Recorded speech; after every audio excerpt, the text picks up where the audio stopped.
Good morning all of you. Welcome to online class. Class 8th chapter micro organism. कल हमने आपको micro organism के बारे में पढ़ाया था। माइक्रो ऑर्गेनिज्म होते क्या हैं। अब ये माइक्रो ऑर्गेनिज्म रहते कहाँ हैं, यानी सूक्ष्म जीव कहाँ रहते हैं।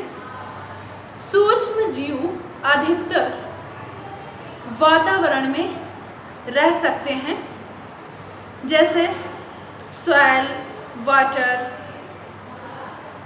कोल्ड वाटर, डेजर्ट, इस तरह से ये रहते हैं। और ये गंदे स्थानों पर या मृत एवं सड़े हुए जीवों में भी ये पाए जाते हैं। ये मनुष्यों के साथ साथ अन्य जीवों के अंदर भी तथा बाहर परजीवी के रूप में पाए जाते हैं। कुछ सूक्ष्म जीव यानी माइक्रो ऑर्गेनिज्म दूसरे जीवों पर ग्रोथ यानी वृद्धि करते हैं तथा कुछ फ्री रहते हैं, स्वतंत्र रहते हैं।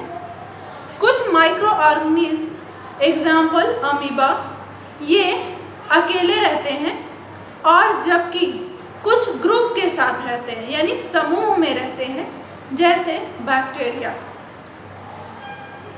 माइक्रो ऑर्गेनिज्म एंड वी, सूक्ष्म जीव और हम, माइक्रो ऑर्गेनिज्म हमारे लाइफ में एक अहम भूमिका निभाते हैं। इनमें से कुछ हमारे लिए लाभदायक तथा कुछ हानिकारक भी होते हैं, जैसे एग्जाम्पल लैक्टोबैसिलस बैक्टीरिया, जिसका यूज दही, पनीर तथा अचार आदि बनाने में किया जाता है। जबकि कुछ हानिकारक होते हैं जो हमारे लिए बीमारी का कारण बनते हैं। उपयोगी सूक्ष्म जीव,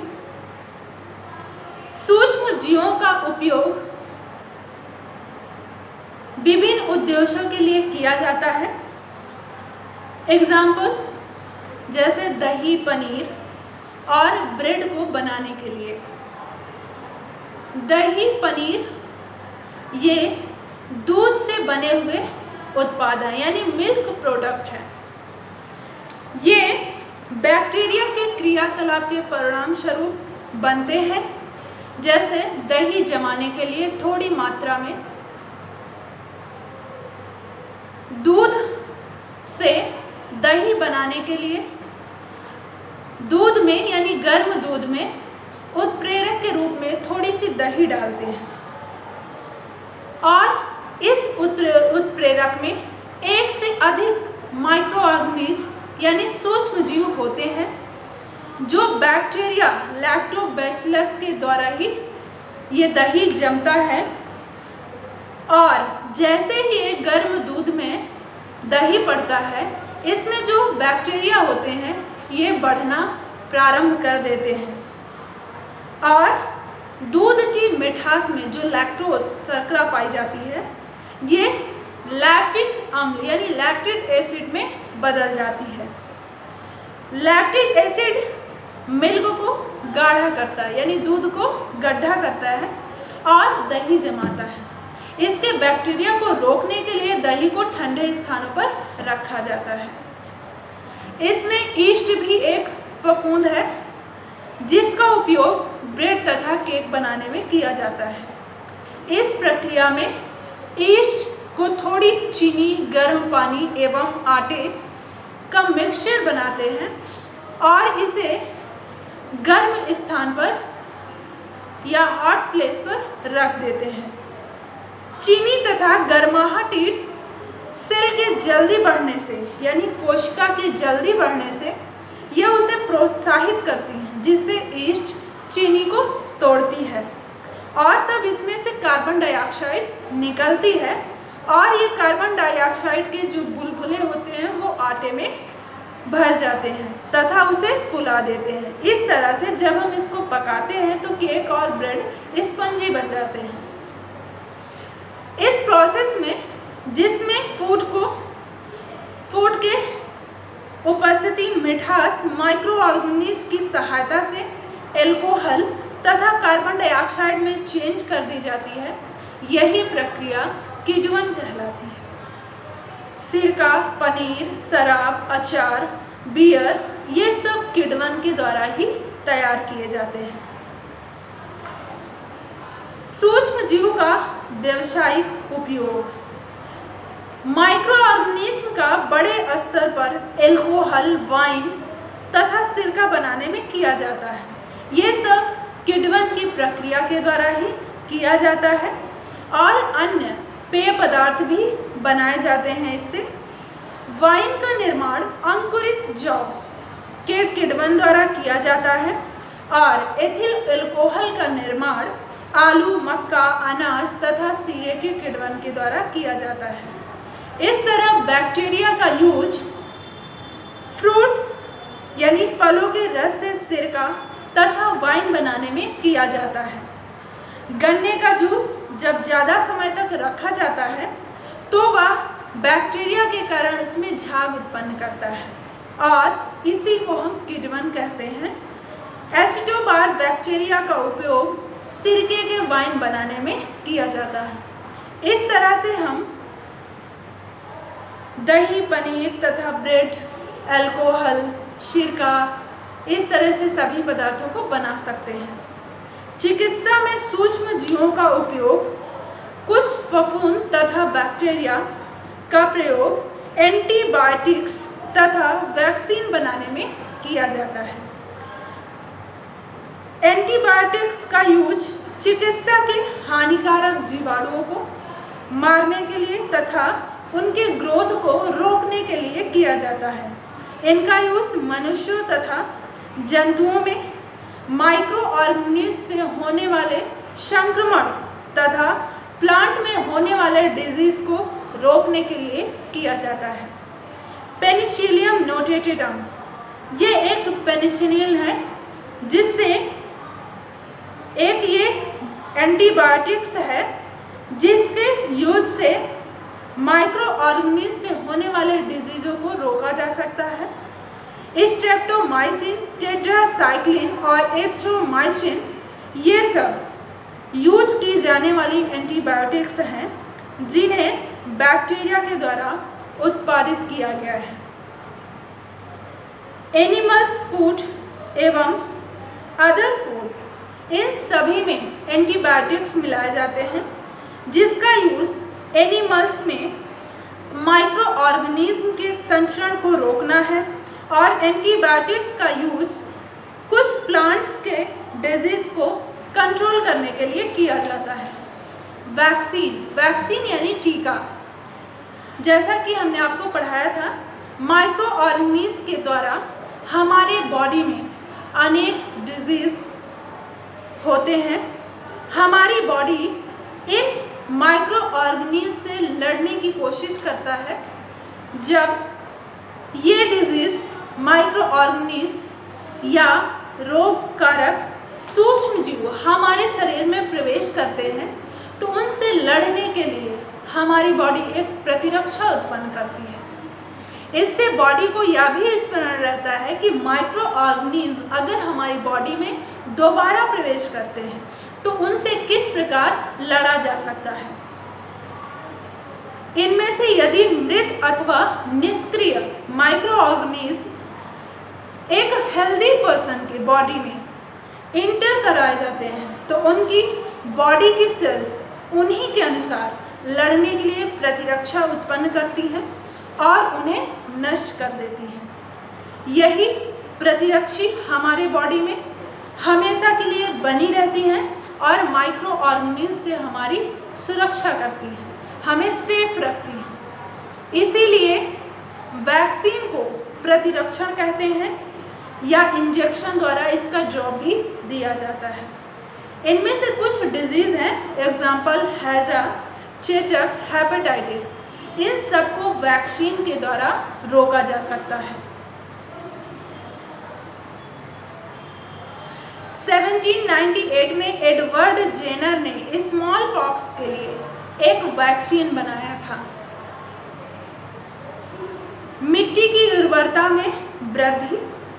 इनमें से कुछ माइक्रो ऑर्गेनिज्म जैव अपघटक होते हैं जो प्लांट तथा एनिमल को विघटित करके नाइट्रोजन गैस निकालते हैं। अपघटन की प्रक्रिया द्वारा इनमें जटिल कार्बनिक पदार्थ को सादे यानी सिंपल सब्सटेंस में चेंज कर देते हैं तथा इसके बाद वो एक सॉइल का पार्ट बन जाते हैं। इस प्रकार ये मिट्टी को उपजाऊ बनाते हैं यानी ये सॉइल को फर्टाइल बनाते हैं। इनमें से कुछ बैक्टीरिया तथा हरे नीले शैवाल वायु से नाइट्रोजन को एब्जॉर्ब करते हैं तथा इसे नाइट्रोजन यौगिक में परिवर्तित कर देते हैं, जैसे नाइट्रेट, राइजोबियम, नाइट्रोजन। इस तरह करके बैक्टीरिया प्लांट्स की रूट्स में प्रेजेंट रहता है। Bacteria life process in bacteria यानी जीवन प्रक्रिया में जीवाणु। कुछ बैक्टीरिया ह्यूमंस के इंटेस्टाइन में पाए जाते हैं जो ये विटामिन के तथा B2 का संश्लेषण करते हैं और ये एनिमल्स में कुछ कीटाणु पाचक क्षेत्र में पाए जाते हैं जो सेल्यूलोज को डाइजेस्ट करने में हेल्प करते हैं। इन बैक्टीरिया से स्रावित होने वाले ये एंजाइम के द्वारा होता है। बायोगैस के निर्माण में एनाइरोबिक बैक्टीरिया के प्रोसेस के अनुसार ये अपशिष्ट में टूटते हैं तथा मेथेन एवं खाद का निर्माण करते हैं। ये एक बंद पात्र में ऑक्सीजन की अनुपस्थिति में ह्यूमन, एनिमल और प्लांट इन सभी के अपशिष्ट के कीटवन के द्वारा मेथेन का निर्माण करते हैं और यह खाना पकाने के लिए या कुकिंग के लिए एक उपयोगी ईंधन भी है। उद्योगों में जीवाणु, इसमें से डिफरेंट बैक्टीरिया का यूज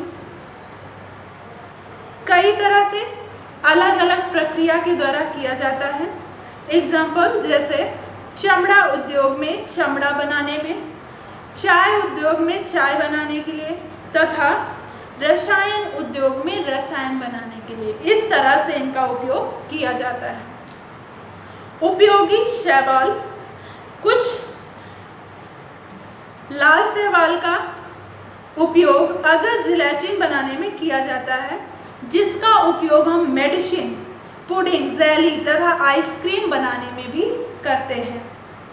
एल्गिनिक एसिड का निर्माण हम समुद्री शैवाल द्वारा करते हैं जिसका यूज हम मेडिसिन, पेंटिंग, शेविंग क्रीम बनाने में करते हैं। डाइटम, ये भी एक प्रकार का शैवाल है जिसमें छिलका होती है जो समुद्र के फर्श में पाई जाती है। इसका यूज हम मेटल पॉलिश, टूथपेस्ट और विशेष प्रकार के शुगर शॉयल बनाने में किया जाता है। पर्यावरण का शुद्धिकरण, कुछ micro organism example bacteria, protozoa और अन्य मृत कार्बनिक पादप तथा पशु अवशेष, ये सब अपघटित करते हैं तथा उन्हें एक सिंपल सब्सटेंस में चेंज करते हैं जो मिट्टी में संरक्षित हो जाते हैं। इस प्रोसेस में बने न्यूट्रिएंट्स जो प्लांट्स तथा एनिमल्स द्वारा यूज किए जाते हैं, इनमें से कुछ बैक्टीरिया वाटर में प्रेजेंट रहते हैं तथा कुछ अन्य अपशिष्ट को भी अपघटित करते हैं। इस प्रकार ये हानिकारक एवं दुर्गंध युक्त पदार्थों का निम्नीकरण करने के लिए हम सूक्ष्मजीवों यानी माइक्रो ऑर्गेनिज्म का यूज हम पर्यावरण को शुद्ध कर सकते हैं। हानिकारक सूक्ष्मजीव यानी हार्मफुल और माइक्रो ऑर्गेनिज्म। ये माइक्रो ऑर्गेनिज्म हमारे लिए अनेक तरह से हानिकारक होते हैं। कुछ माइक्रो ऑर्गेनिज्म ह्यूमन, एनिमल्स तथा प्लांट्स में डिजीज उत्पन्न करते हैं और इन डिजीज को उत्पन्न करने के लिए माइक्रो ऑर्गेनिज्म को हम यानी सूक्ष्म जीवों को रोगाणु भी कहते हैं। कुछ micro organism food, cloth and other substance को भी खराब कर देते हैं। माइक्रो ऑर्गेनिज्म सूक्ष्म जीवों की हानिकारक गतिविधियां भी हैं, जो कि इस प्रकार है। रोगाणु हमारे बॉडी में एयर, फूड, वाटर आदि के द्वारा प्रवेश करते हैं, जो कि संक्रमित व्यक्ति अथवा जंतु के सीधे संपर्क में आने पर इस रोग का संचरण हो जाता है। सूक्ष्म जीवों द्वारा होने वाले ऐसे कई रोग हैं जो बीमार व्यक्ति से स्वस्थ व्यक्ति में चले जाते हैं। वायु, जल, भोजन या तो स्पर्श के द्वारा चले जाते हैं। इन्हीं रोगों को हम संचरणीय रोग या कम्युनिकेबल डिजीज कहते हैं। कम्युनिकेबल डिजीज के अंतर्गत ये बीमार व्यक्ति से स्वस्थ व्यक्ति में संचरित हो जाते हैं। एग्जाम्पल हैजा, सिंपल कोल्ड, चिकन पॉक्स, ईचेक। अब इनमें से रोग का संचरण जैसे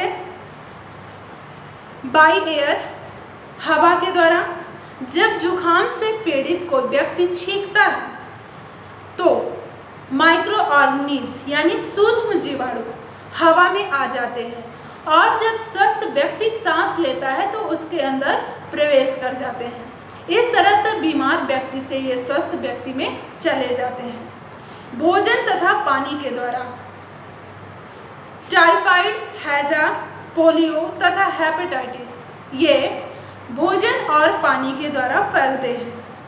संक्रमित व्यक्ति से सीधे संबंध के द्वारा, जैसे दाद है, साधारण जुकाम है, फ्लू है, चिकन पॉक्स है, संक्रमित व्यक्ति से ये सीधे संपर्क के द्वारा फैलते हैं। घाव तथा काटने के द्वारा, जैसे टिटनेस तथा रेबीज इसके उदाहरण है। रेबीज कुत्ते से होने वाली बीमारी है जो रेबीज वायरस से होती है और संक्रमित कुत्ते के द्वारा मनुष्य को काटने पर वह उसे प्रसारित हो जाती है। कीटों द्वारा, कुछ कीट जैसे मक्खी है, मच्छर है, इन सब के द्वारा भी कई प्रकार के रोग उत्पन्न हो जाते हैं, इसलिए हमें मक्खी और मच्छर से बचना चाहिए। संचरणीय रोग से बचने के उपाय, इनसे बचने के लिए हमें संक्रमित व्यक्ति से अन्य लोगों से अलग रखना चाहिए और संक्रमित व्यक्तियों को स्वस्थ व्यक्तियों से दूर रहना चाहिए और स्वच्छता का विशेष ध्यान देना चाहिए। जो इस रोग से जो व्यक्ति पीड़ित है उसे स्वच्छता के लिए प्रेरित करें और पूरी तरह पका तथा उबला हुआ भोजन उपयोग करें। आसपास पानी का जमाव ना होने दें जिससे कि मच्छर फैलते हैं। मच्छरदानी का प्रयोग करें और कीटाणुनाशक दवाओं का छिड़काव करें। इस तरह से हम संचरणीय रोगों से बच सकते हैं। जंतुओं में रोगकारक बैक्टीरिया अनेक बीमारियों का कारण बनते हैं, जैसे एंथ्रेक्स रोग बैसिलस एंथ्रेसिस नामक बैक्टीरिया के कारण होता है। पशुओं द्वारा इस जीवाणु से ग्रसित घास को खाने से यह पशुओं में फैलता है और इसको टीकाकरण के द्वारा रोका जा सकता है। इस तरह से हम माइक्रो ऑर्गेनिज्म यानी सूक्ष्म जीवों से बच सकते हैं और अपने आप को स्वच्छ रखें, स्वस्थ रखें। आप में किसी भी तरह की बीमारी नहीं हो सकती है और आप अपने आहार का भी ध्यान दें। सदैव आपको बैलेंस डाइट करना है, आपको ढका हुआ भोजन खाना है, ढका हुआ पानी और स्वच्छ जल आपको पीना है। आप अपना ख्याल रखें ताकि आप स्वस्थ रह सकें। आज का टॉपिक सिर्फ यही तक।